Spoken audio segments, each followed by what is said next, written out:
Hey everybody, welcome back to Movie Cranks. I'm Mike, this is Larry, and happy 4th of July, everybody. Today,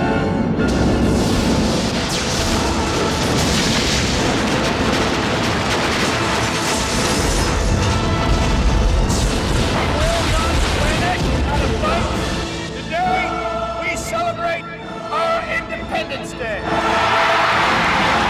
As you can hear probably from our neighbors. We got some fireworks going on outside. It's July 3rd, it's 10 p.m. We don't know when it's going to stop, but I figure it kind of goes along with the movie we're going to be reviewing tonight. Yes, and tonight we got to see the war movie that was going to be released at a film festival, got pushed off, COVID happened, movie theaters are still closed, so they released it. You all right, mate? Come on, put your arms around me. You're not going to die, okay? RPG!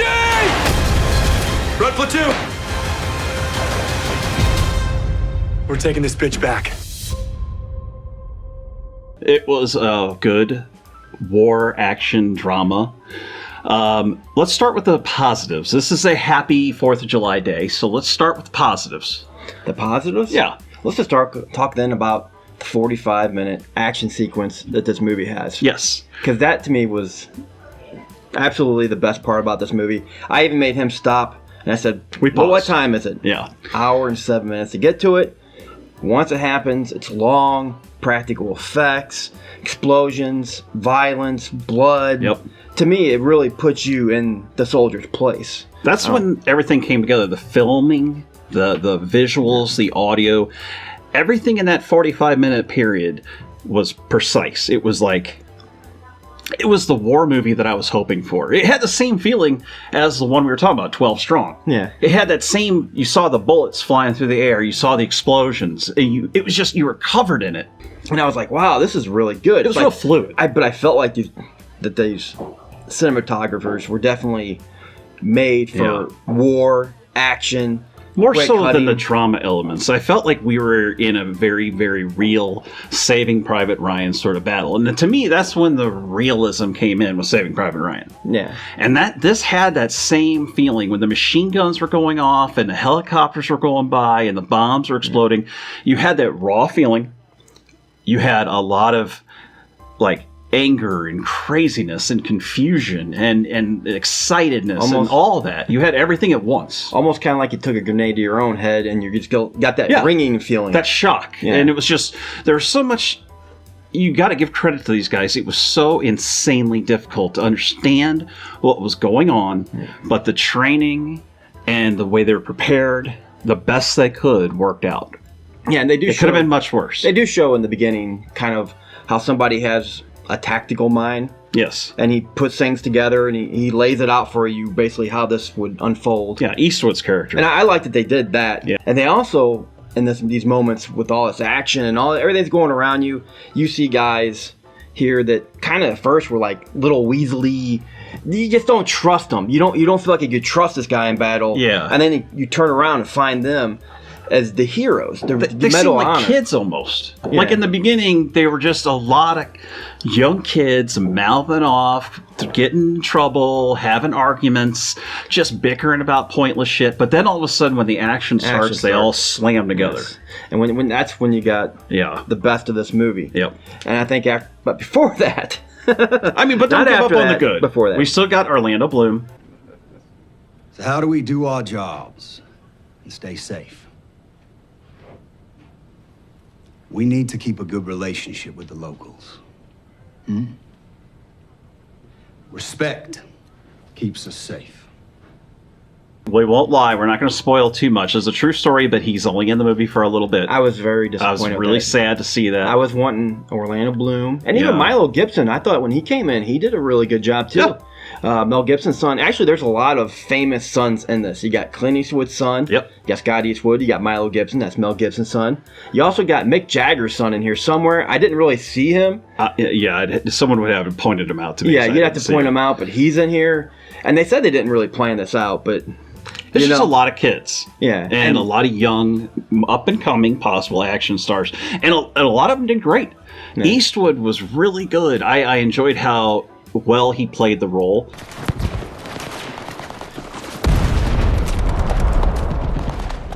Red 2. X-ray. Where the fuck's that machine gun? The machine gun is on its way. Hang on.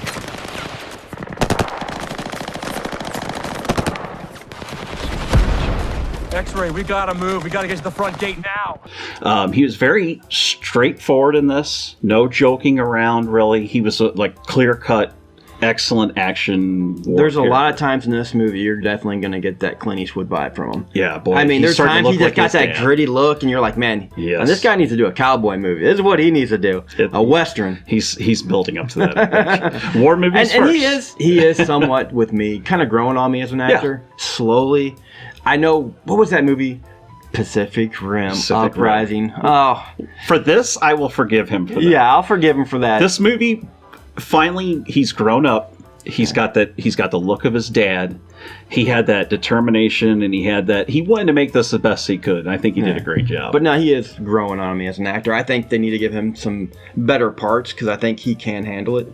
I mean, the tension, the bad guys, you knew who the Taliban were. I mean, essentially, for anyone that doesn't know what this is about, we'll give a little synopsis.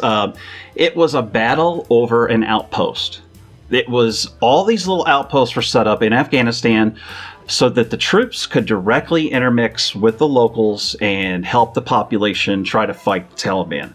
And the problem was they stuck this place in the worst area possible, at the bottom of a mountain. Yeah. And they were just constantly under attack every day. And this is the true story about that. It was Jake Tapper wrote a book, and this is based upon that book. Yeah.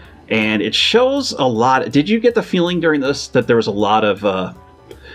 they were very careful to be good to the men in the combat and the fighting, but yet they still showed how stupid this was and how pointless and all the mistakes that were made from the higher up. Yeah, well, they go through a lot of captains. I think was it captain or corporals captains and commanders. Like commanders. They go like through lieutenants. They go through a lot of commanders. Yes, real quick in the movie. Yeah. So they never really have a true leader. Right. It changes a lot throughout the film, and you can feel it. The leaders were themselves. They ended up coming together, and it was all the little guys coming together to fight together. Coming together as a team, doing what they had to do.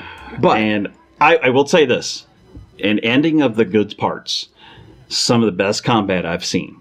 Yes. It is really good. They spent a lot of time on this. The whole sole purpose of this movie was that combat scene. I give the effects team a lot of the effects for that. Were practical. Yep. The explosions, they looked real. If they weren't, I was holding they looked real. A lot of times during the 45 minutes. And you got the plane flying over. They even show one time a crater, and the guy standing there, he's just like, oh, thank God it's one of ours. Exactly. And I will say right there, I had to agree with him. Yep.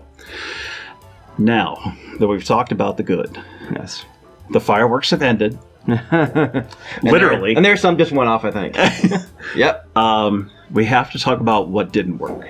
And there is a lot in this movie that doesn't work, and that's the first hour when they're building up the characters. It was an hour and 9 minutes, I believe, of build-up. Yeah.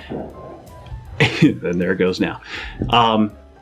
It was the scenes like, and I told you this was the scenario when Vin Diesel was walking down the fields in the like French countryside in Saving Private Ryan.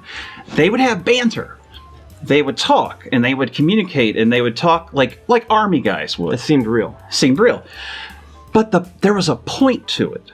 There was a point because they were telling a story and trying to get you to know who their characters were in their past. And it wasn't always about that. Sometimes it was just for fun. Mm-hmm. But in this, it was like an hour of just banter and jargon and kids fighting with each other, it felt like. The worst. And she's pregnant by some other fucking dude. Yeah, well, have fun with that, buddy. I'm gonna raise the kid like they're on my own. Great idea. Huh. Never really took you for the sane type there, Gallegos. Love is love, Hart. Love is fucking love. I hear you. There he is. Camel lights, right? Oh, thanks. Mala. These are not camel lights. Yeah. Constantly. This banter is just stereotypical, just military banter. To the highest degree. I agree. And the dialogue for the first hour, I was just kind of going, we were having a little trouble. Yeah. We're kind of like, I don't know. We didn't know what this was turning into. Some of the filming was really dark. Yeah. It was almost like they had a writer here that knew how to write combat. War action. You had some cinematographers. They know how to film war action. Yeah. But everything else was just, The little drama muddy. felt messy. It was a lot of camera movement that didn't need to be there. A lot of dialogue that was just filler. You didn't learn anything about the characters. Yeah, they Hell, show I knew you nothing about Orlando. Well, let's just talk about first of all how they do show you and introduce you as characters. Oh, yes. With just a name at the bottom of the screen like this. Like, it felt like 50 names. Larry. And it's just like, Yeah. there's too many characters in this movie Yes. to really invest yourself and start really catching a hold with any of them. So when things do happen later on, you're just like, who's that guy? It's like surface level characters. They had too many men and that's why a lot of war movies, like Pearl Harbor, any of them, even the bad ones, they focus on like 3 or 4 guys. And now I will say though, this being a true story, it's hard to do that. It's hard not to do that because you feel like you're not giving credit to people who were there, who died. But it just didn't work here for me.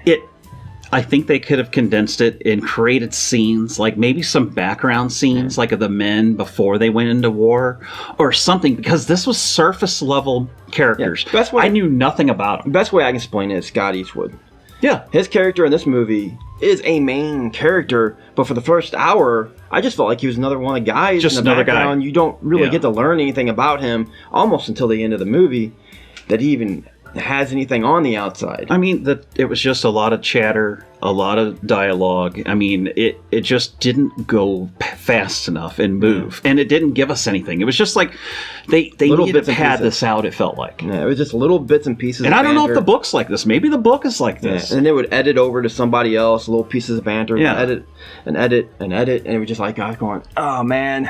But you're just literally dumped characters. into this outpost, and then you're just left there. I mean, and that's all you learn is what is happening right then and there. But I think in a way, at the same time, they were probably trying to show us that these are just kids, kind of not idiotic, but just they're young, they're just out there, kids. they don't really understand what's going on. But none of them do.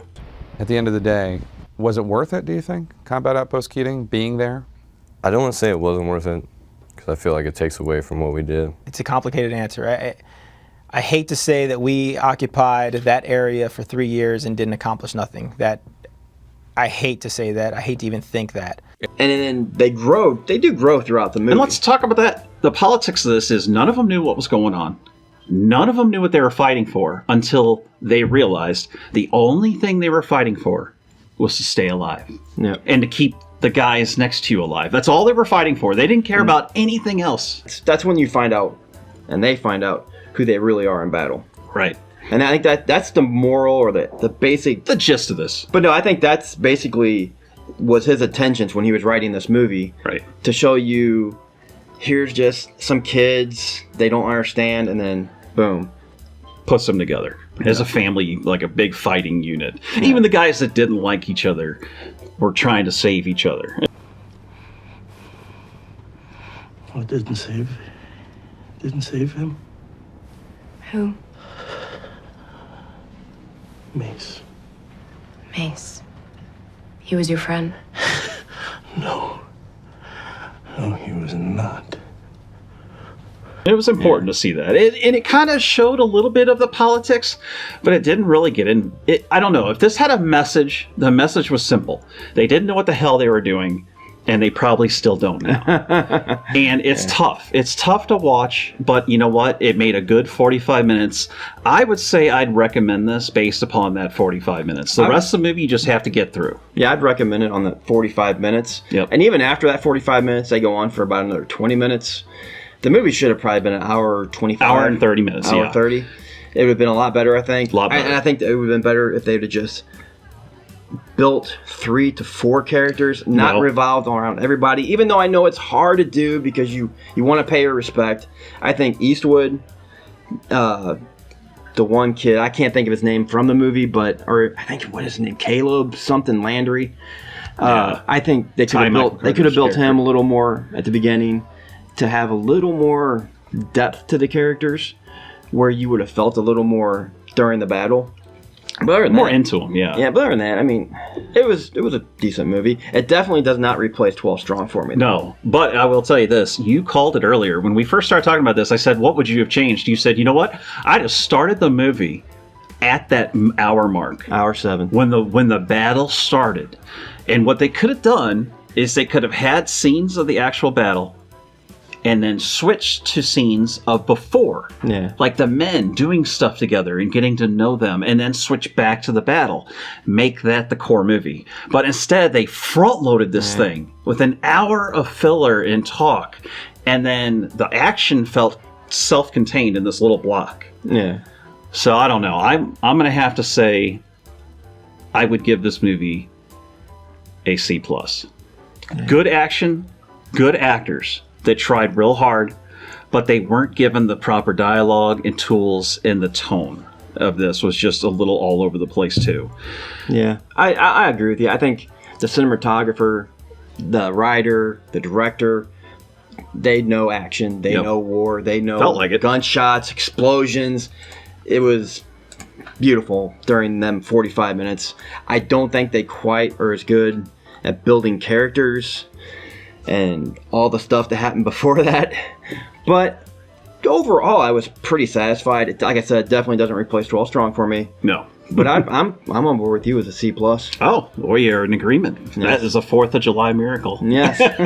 Everybody, make sure to have a great 4th of July. We thank you for sticking by us. I know we don't have a lot of content right now. Larry's been doing news reports. He's been doing some reactions. We just don't have a lot of new movies coming out until next week. We have Greyhound next week. We also have The Old Guard next week. Yeah. I feel like there's another one, but I can't think of it right now. There's more coming. So we will be back. Larry, anything else? That's about all I got. Okay. So, anyways, guys, do us a big favor. Hit the subscribe button, like, share. And wear a goddamn mask, okay? Please. If you have one, wear one. They're kind of hard to get right now. Yeah. Even though I did see some at Walgreens the other day, and I was like, oh my God, they actually have them. Anyways, if these guys can go through this hell for us, then we can wear a mask. Exactly. So do us a favor, like I said, subscribe. But that's all I got. So, until We'll next see ya. time, see ya.